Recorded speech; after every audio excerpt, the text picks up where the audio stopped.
وجو بروفيت بلوكازيون باش أهنئ كل عمال في هذه الذكرى المزدوجة لتأميم المحروقات وإنشاء لليو جي تي أ. أهنئ كل عمال الجزائريين بهذه المناسبة الكريمة. وهذه مناسبة كريمة في 50 سنة في 1971 تم تأميم إحدى المحروقات، تأميم المحروقات. و50 سنة ما بعد كما أشار الوزير الأول، الجزائر راحت في طريق جديد هو طريق الانتقال الطاقوي. نعم. وهذا تجسيد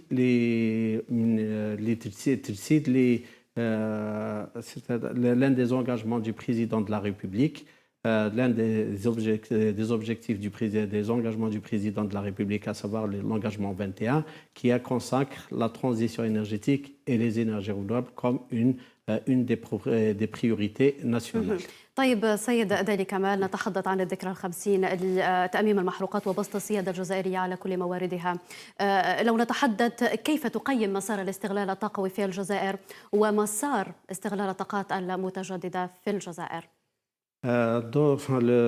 C'est-à-dire l'utilisation de l'énergie en Algérie depuis 62 jusqu'au jour d'aujourd'hui, jusqu'à 2020. Donc c'est pratiquement l'utilisation, la consommation d'énergie basée pratiquement sur les énergies fossiles. الطاقات الأحفورية. من 1962 إلى يومنا هذا الجزائر تعتمد خاصة على الطاقات الأحفورية، تستهلك 65 مليون طن سنويا من الطاقات الأحفورية. وفي إطار البرنامج الأول للطاقات المتجددة الذي جاء في 2011 تمت الجزائر elle a fait un premier pas, un petit pas en avant vers les énergies renouvelables, mais c'était des projets, beaucoup plus des projets pilotes pour justement voir un peu les différentes technologies d'énergie renouvelable. Donc pratiquement depuis 2011 jusqu'au jour d'aujourd'hui, l'Algérie a installé ce qui est équivalent à peu près à 500 MW en énergie renouvelable.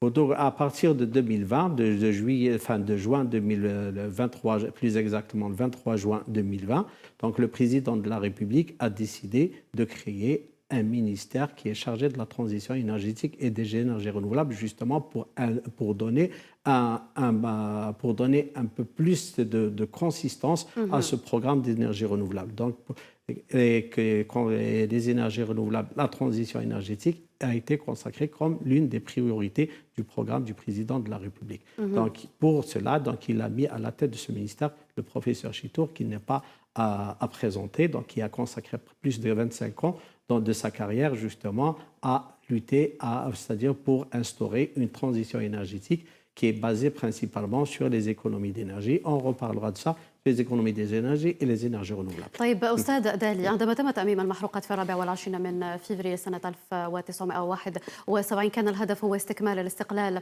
السياسي بالاستقلال الاقتصادي.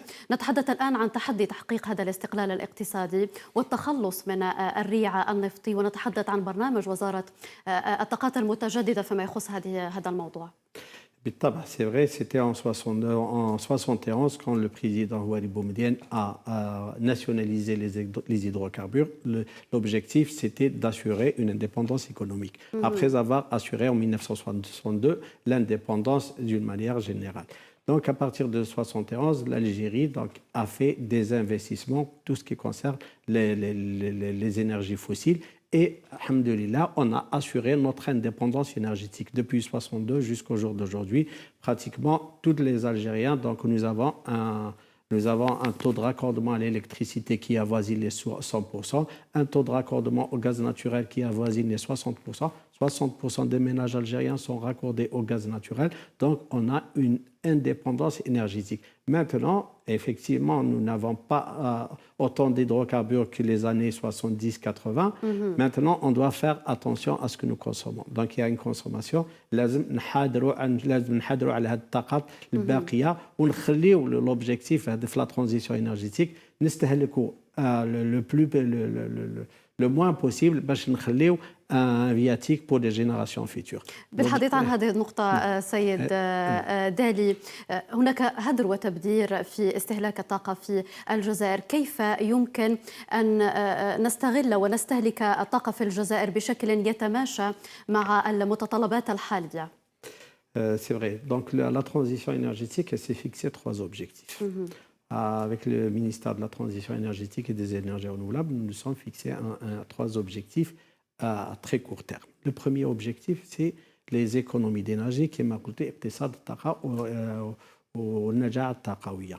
L'objectif, c'est d'atteindre 10%. هي 10% من الطاقات التي نستهلكها. حاليا نستهلك الجزائر تستهلك ما يقارب 65 مليون طن من الطاقات الأحفورية. Maintenant, l'objectif نديرو 10%، نقتصد 10% من هذا الاستهلاك بما يقارب بحوالي 6.5 مليون طن من لي برودوي من الطاقات الأحفورية. وهذا كيف رايحين نلحقوا هذا الاقتصاد 10%؟ هي جميع القطاعات معنية بهذا الاقتصاد. نأخذ بعين الاعتبار كمثال قطاع السكن والخدمات هو معني بالأمر، هو يستهلك ما يقارب 40% من الاستهلاك الوطني من للطاقة. وجيه موراه قطاع النقل هو الثاني الذي يستهلك ما يقارب 38%. وبعد يجي القطاع الصناعي والقطاع الفلاحي هو اللي يستهلك ما يقارب 20% من الطاقة. ووضعنا برنامج، هذا البرنامج يخص جميع القطاعات، وشفنا جميع القطاعات ورحنا زرنا جميع القطاعات باش نوضعوا برنامج des programmes spécifiques aux différents secteurs. Donc les secteurs que nous avons ciblés, c'est le premier c'est le secteur résidentiel et tertiaire. On se fixe un objectif de 10% sans pour autant altérer le confort des citoyens. حنا رانا شفنا بلي كاين استهلاك فارط في الطاقه، رايحين نقصوا الاستهلاك، نديروا دي بروغرام باش نقصوا استهلاك هذه الطاقه sans pour autant altérer le confort des citoyens. Le citoyen va avoir le même confort mais en consommant moins. Donc consommons mieux et en consommant moins. وهذا البرنامج لاقتصاد الطاقه يخص خاصه البنايات، العزل الحراري للبنايات. On va justement améliorer l'isolation thermique dans nos bâtiments. Nos bâtiments actuellement sont construits d'une façon plus ou moins, je ne dirais pas qu'ils ne respectent pas directement la réglementation thermique. Donc, mais c'est par rapport à ce qui se passe ailleurs. Nos bâtiments consomment plus qu'il en faut. Donc, on est à peu près à 400, entre 350 et 400 kWh par mètre carré par an. Ailleurs, par le monde, on est à 100 kWh. Donc, il y a une possibilité, un potentiel important. Donc, العزل الحراري للطاقات، العزل الحراري للبنايات. Donc, une isolation thermique des parois et aussi une isolation double vitrage, utiliser des double vitrages, utiliser des matériaux qui pourront permettre justement de réduire la consommation. هذه راح تنقص la consommation خاصة استهلاك الطاقة خاصة للتبريد، دونك تكييف الهواء والشوفاج اون ايفر. نعم. طيب أستاذ دالي، نتحدث الآن عن الوكالة الوطنية لترشيد وترقية استهلاك الطاقة برو. ما هو الدور الذي تلعبه لضمان انتقال طاقوي ناجح يتماشى مع سياسة الجزائر؟ La PRU, c'est l'une des agences, l'un des mécanismes qui a été mis en place donc, par les pouvoirs publics pour justement faire réussir cette transition énergétique, notamment en tout ce qui concerne l'efficacité énergétique et la maîtrise de l'énergie. La PRU est chargée de la mise en œuvre du programme national de maîtrise de l'énergie. Ce programme, donc il y a différents programmes qui sont mis en place. Donc, comme je l'ai dit tout à l'heure, concernant le bâtiment, donc c'est l'isolation thermique des bâtiments, que ce soit les bâtiments neufs, que ce soit les bâtiments existants. Nous avons pratiquement 8 millions d'unités de logement, donc il faudrait améliorer leur isolation thermique pour pouvoir justement réduire la consommation qui est due au chauffage et à la climatisation. Il y a le deuxième programme, c'est tout ce qui est éclairage. Donc nous avons, la plupart des logements consomment des lampes traditionnelles, ce qu'on appelle des lampes à incandescence. Il y a un programme, nous avons élaboré un programme justement qui permet aux citoyens algériens d'avoir un éclairage efficace des lampes de type LED qui consomment 20%, 80% de moins que les lampes à incandescence. Donc, il y a un programme pour l'éclairage. L'éclairage public aussi, donc on s'intéresse aussi à l'éclairage public. Donc, الناس كاع qui يستعملوا الطرق وكي يشوف في الليل يشوف l'éclairage public. Donc, il faudrait justement que l'État donne l'exemple à travers l'éclairage public, aller vers un éclairage performant. Il y a aussi donc pour le secteur, il y a les chauffe-eau solaires. On essaye d'accompagner les citoyens pour utiliser des chauffe-eau solaires pour justement réduire toute l'énergie consommée, notamment le gaz naturel qui est consommé pour la production d'eau chaude sanitaire. Il y a d'autres programmes, concernant le transport, comme il l'a dit le Premier ministre tout à l'heure et comme le ministre n'a pas cessé de le dire aussi, le ministre de la Transition énergétique et des énergies renouvelables, professeur Chitou, c'est l'utilisation du GPL carburant. c'est-à-dire نبدلوا استعمال الوقود العادي كما البنزين بالغاز المميع. كاين دابور المركبات اللي تستعمل ليسونس البنزين رايحين نحولوهم ديجا للجي بي ال سي وكاين ثاني دوكا كاين نوفيل تكنولوجي كونسيرنون لو دوال فيول استعمال c'est-à-dire les véhicules qui consomment qui utilisent le gasoil, on va les convertir aussi. 30% de leur consommation en gasoil va être convertie au GPLC.